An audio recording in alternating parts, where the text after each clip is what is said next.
படம் பெரிய எதிர்பார்ப்போட தான் நீங்களும் பார்த்துருக்கீங்க. படம் பார்த்த உடனே உங்களுக்கு என்ன தோணுச்சு? இல்லை, அந்த படத்தின் மீது நான் நிறைய நம்பிக்கை வச்சேன். எனக்கு ஒரு சின்ன நம்பிக்கை இருந்துச்சு. என்னென்னா, அந்த படத்தினுடைய ஃபுட்டேஜ் எல்லாம் கொஞ்சம் கொஞ்சம் பார்க்கும் பொழுது தமிழில் ஒரு பாகுபலியாக இருக்குமோன்னுலாம் நான் நினச்சேன். ரொம்ப அதிகப்படியாக நினச்சிருக்கேங்கிறது படம் பார்த்த பிறகு தான் நமக்கு தெரிஞ்சுது. கதை கேட்ட சூர்யா மீதும் கதை சொன்ன சிவா மீதும் தான் ஒரு பெரிய சிறப்பு. ஏன்னா முடிவெடுத்தவர்கள் அவங்க 2 பேரும் தான். படம்னா ஒரு இடத்துல சத்தம் ஹெவியாக இருக்கணும், ஒரு இடத்துல சத்தமே இல்லாமல் இருக்கணும். இது மாதிரி அந்த வேரியேஷன் இருக்குது. முதல்ல கத்த ஆரம்பிச்சவங்க கடைசி படம் முடிகிற வரைக்கும் கத்திட்டே இருந்தாங்கன்னா உங்களுக்கு எப்படி இருக்கும்? எந்த டைலாக்குமே புரியல. டைலாக்கு ப்ரெசன்டேஷனில் ஒரு கிளாரிட்டி கிடையாது, ஒரு காட்சி அமைப்பில் ஒரு சுவாரஸ்யம் கிடையாது. முழுக்க முழுக்க நம்ம ஏமாற்றிய ஒரு படமாக மாறிட்டு, அதை விட பெரிய கொடுமை இது வந்து 3D. 2Dயில் கூட நீங்கள் ஓரளவுக்கு அந்த பிரம்மாண்டத்தை பார்த்து ரசிச்சு. நீங்கள் 3Dல பார்த்தீங்க? நான் 3Dயில் பார்த்தேன். படத்தில் வர்றவங்களாம் பொம்மை மாதிரி வராங்க. சூரியெல்லாம் அந்த உள்ளோண்டு தான் இருக்குது. எது உங்களுக்கு பெட்டராக இருந்துச்சு? ப்ரெசன்ட் நடக்கிறது பெட்டராக இருந்துச்சா, இல்லை பீரியட் நடக்கிறது பெட்டராக இருந்துச்சா, இல்லை ரெண்டுமே ஒஸ்ட்டாக இருந்துச்சா? ப்ரெசன்ட் காட்சி இருக்குல்ல, அதை விட ஒரு அபத்தமான ஒரு காட்சியை உப்புமா படம் டைரக்டர் கூட யோசிக்க மாட்டாங்க. இந்த படம் பண்டல் ஆகி போச்சு, இது எப்படியாவது ஒரே நாளில் காசை எடுக்கலைன்னா 2வது நாள் இந்த படம் படுத்துருவோங்கிறது அவங்களுக்கு தெரிஞ்சு. அப்போ நாளே இவனை தியேட்டருக்கு கொண்டு வர்றதுக்கான எல்லா வார்த்தையுமே அவங்க பண்ணி, இப்படி ஒரு படத்தை நீங்கள் இந்தியாவிலே பார்க்க முடியாது, இது இன்னொரு பாகுபலி அப்படிங்கிற அளவுக்கு இவங்க சொல்ல சொல்ல உங்களுக்கு எப்படி இருக்கும் ஆர்வம்? அடடா, இந்த படத்தை ஷோவே பார்க்கணும்னு இருக்கும். விக்ரம் படத்தில் எப்படி சூர்யா கேரக்டர் ரோலெக்ஸ் கேரக்டர் பேச பொருளானதோ அது மாதிரி தான் கார்த்திக் கேரக்டர் பேச பொருளாக நினச்சிட்டாங்க. இல்லை, கார்த்திக் போர்ஷன் நல்லதில்லை. நம்ம அது வரைக்கும் பார்த்த இறைச்சல் எரிச்சல் எல்லாமே சேர்ந்து அவர் வரும்போது நமக்கு திடீர்னு ஒரு புத்துணர்ச்சியெல்லாம் வரல. அடடா, கார்த்திக் வந்திருக்காரு, பின்னிடுவ போகிறார் அப்படிலாம் நம்ம நினைக்க தோணலை. இவர் வேற வந்து எவ்வளோ நேரம் கொள்ள போகிறாரோங்கிற மாதிரி பார்க்குறோம் நம்ம. இது போன்ற எக்ஸ்க்ளூசிவான வீடியோக்களை தொடர்ந்துக்கான மீடியா சர்க்கிள் சேனலை சப்ஸ்கிரைப் பண்ணுங்கள்.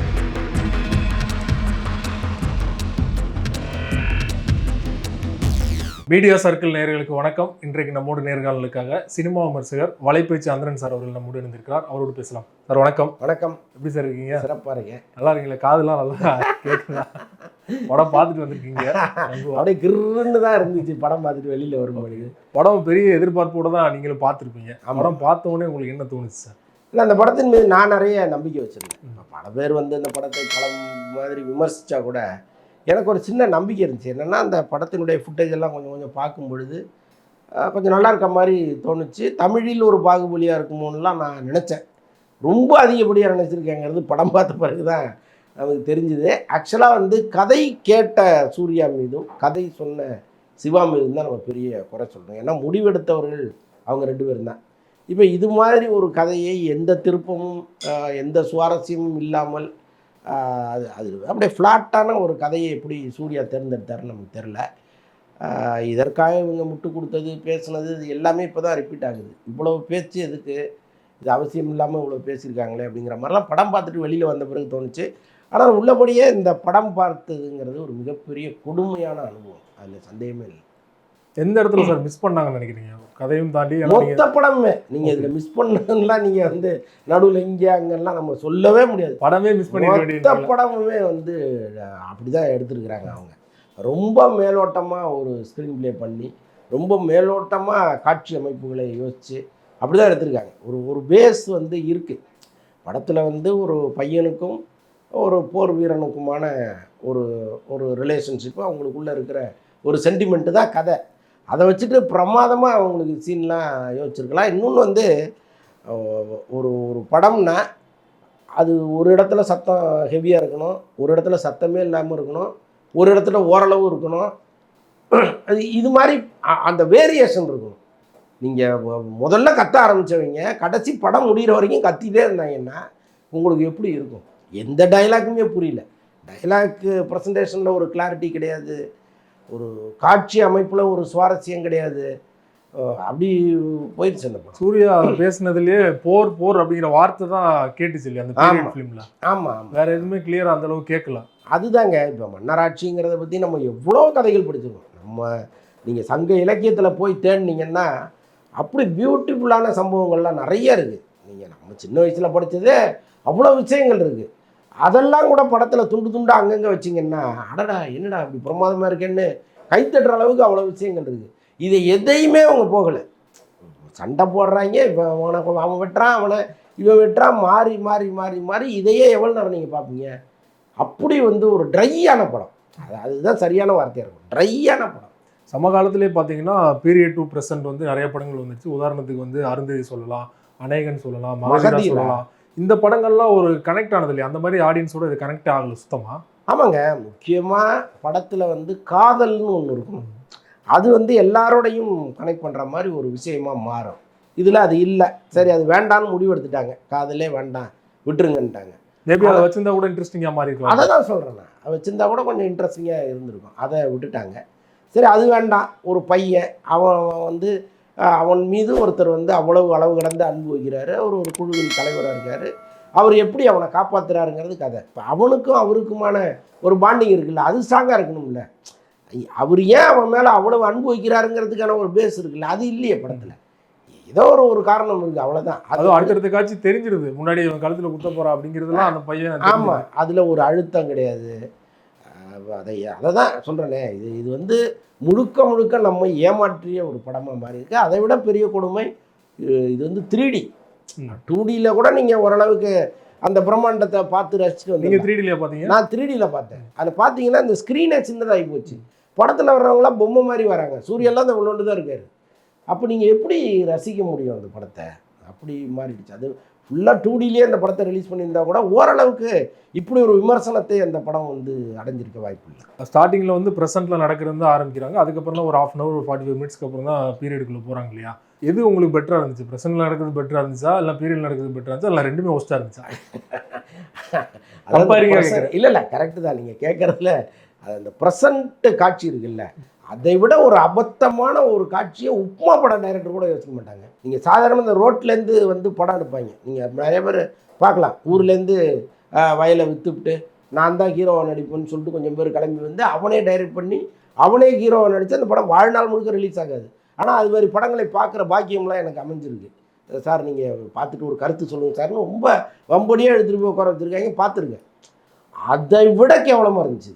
அப்படி ஒரு இதை எப்படி யோசிச்சார்? ஏதாவது ஒரு ஒரு அதில் ஒரு ஒரு நம்பகத்தன்மை இருந்ததா? எங்கேயாவது நம்ம அதில் கனெக்ட் பண்ண முடிஞ்சுதா? அவ்வளவு அபத்தமாக அந்த முதல் 1/2 மணி நேரம் அபத்தத்தின் உச்சங்க. அதை எப்படி ஒரு டைரக்டர் யோசித்து ஷூட்டிங் எடுத்தாருன்னே தெரில. அதில் எப்படி ஒரு ஹீரோ நடித்தார்? அதில் காமெடிங்கிற போர்வையில் இவங்க அடித்த கொடுமை இருக்குல்ல. ஐயோ, யோகி பாபு சீன் சிரிக்க வைக்கவே இல்லையா? ஏன்னா நீங்கள் யோகி பாபுலாம் ஒரு காமெடியன் லிஸ்ட்டில் கொண்டு வர்றதே பெரிய கொடுமை. அதில் சிரிக்க வச்சாரான்னு வேறு கேட்குறீங்களே, நியாயமாக இருக்கா? பாசிட்டிவாக உங்களுக்கு படத்தில் எந்த விஷயமே உங்களுக்கு தோணலையா? பாசிட்டிவாக பார்த்தது இந்த விஷுவல்ஸ் தான். அது கூட நம்ம 2Dயில் பார்த்துருந்தோம்னா இன்னும் கூட நம்ம ரொம்ப ஸ்லாகிச்சு பேச முடியும். பட் 3Dலேயே அந்த எஃபெக்ட் அவங்க கொடுத்துருந்தாங்க. அந்த ஆர்ட் டைரக்ஷன், அப்புறம் அந்த சினிமாட்டோகிராஃபி, இது ரெண்டும் எக்ஸலண்ட்டாக இருந்துச்சு. ஒரு பாடல் காட்சி ரொம்ப நல்லா இருந்துச்சு. ஒரு பாடல் மட்டும், காட்சியாக கூட நம்ம சொல்ல முடியாது.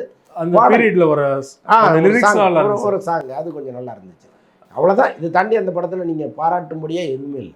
சூர்யா பேசினது ரொம்பவே வைரலானது. வாயப்புலந்து படத்தை பார்க்க போகிறீங்க, எல்லாருமே யோசிப்பாங்க அவ்வளோ பிரம்மாண்டமாக இருக்க போதா, பாகுபலி மாதிரி கம்பேரிங்லாம் பண்ணி பேசினாங்க இல்லையா? அந்த மாதிரி பிரம்மாண்டம் இருந்துச்சு அவங்களுக்கு படத்தில்? இல்லை, அப்படிலாம் இல்லைங்க. ஆக்சுவலாக அவர் சொன்னது என்னென்னா சினிமாட்டோகிராஃபி தான் அவர் சொன்னார். ஓகே, அவர் பாராட்டுறதுக்காக சொன்னார். ஆமாம், வெற்றியுடைய ஒளிப்பதிவு உங்கள் வாயை புலந்து உங்களை பார்க்க வைக்க, இந்தியா முழுக்க பார்ப்பீங்க அப்படின்னாரு. அதில் ஓரளவுக்கு உண்மை இருந்துச்சு. அந்த வெற்றியினுடைய உழைப்புங்கிறது நிஜமாகவே தனியாக தெரிஞ்சதுன்னு வச்சுங்களேன். அதைத்தான் அவர் சொல்லியிருக்காரு.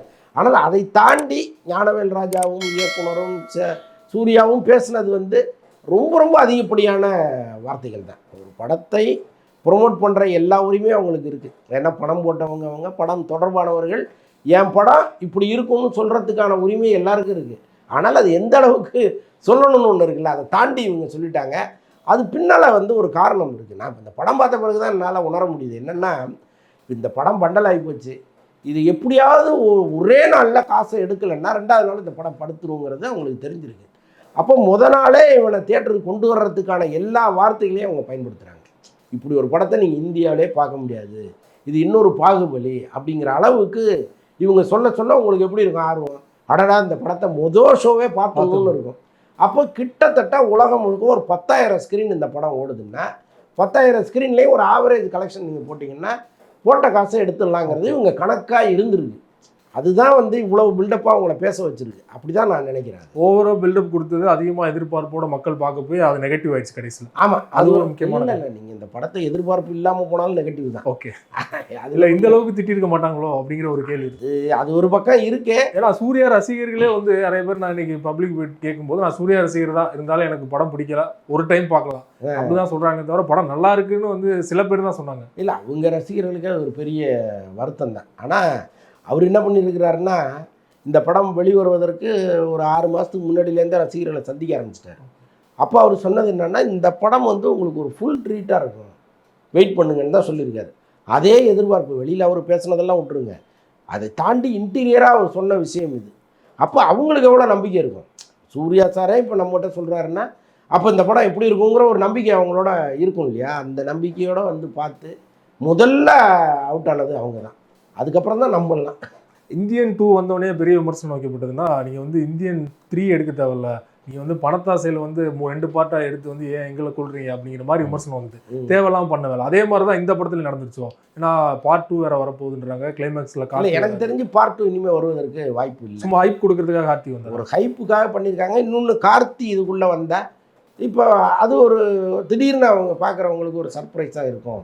ஒருவேளை இந்த படம் ஓடுச்சுன்னா நம்ம செகண்ட் பார்ட்னு ட்ராவல் பண்ணலான்னு இவங்க நினச்சிருக்கலாம். பட் இப்போ இருக்கிற சூழலில் அதுக்கு மேக்ஸிமம் வாய்ப்பு இல்லை. அவங்க எதிர்பார்த்தது வந்து விக்ரம் படத்தில் எப்படி சூர்யா கேரக்டர் ரோலெக்ஸ் கேரக்டர் பேச பொருளானதோ அது மாதிரி தான் கார்த்தி கேரக்டர் பேச பொருளாக நினச்சிட்டாங்களோ? அதுதான் வச்சுதான். இல்லை, கார்த்தி போர்ஷன் நல்லா தானே இருக்குது. நல்லா இருந்தது, அதான் கேட்குறேன். ஆமாம், கார்த்தி கடைசியாக வர்றதுங்கிறது வந்து நம்ம அது வரைக்கும் பார்த்த இறைச்சல் எரிச்சல் எல்லாமே சேர்ந்து அவர் வரும்போது நமக்கு திடீர்னு ஒரு புத்துணர்ச்சியெல்லாம் வரல. அடடா கார்த்தி வந்திருக்காரு, பின்னிடுவ போகிறார் அப்படிலாம் நம்ம நினைக்க தோணலை. எப்படாவது படத்தை முடிப்பாங்க, இவர் வேற வந்து எவ்வளோ நேரம் கொள்ள போகிறாரோங்கிற மாதிரி பார்க்குறோம் நம்ம. அது ஒருவேளை படம் ப்ளசண்ட்டாக இருந்து கார்த்தி என்ட்ரி ஆகியிருந்தாருன்னு வைங்களேன், இது ஒரு கூஸ் பம்பாக கூட மாறி இருந்திருக்கலாம். பட் அவர் அளவுக்கு அவர் கரெக்டாக பண்ணிட்டார். மெயின் கதையை பார்த்தீங்கன்னா அந்த ரோமானியர்கள் வராங்க, அவங்க மூலமாக வந்து உள்ளே வர்றது தான் கதை.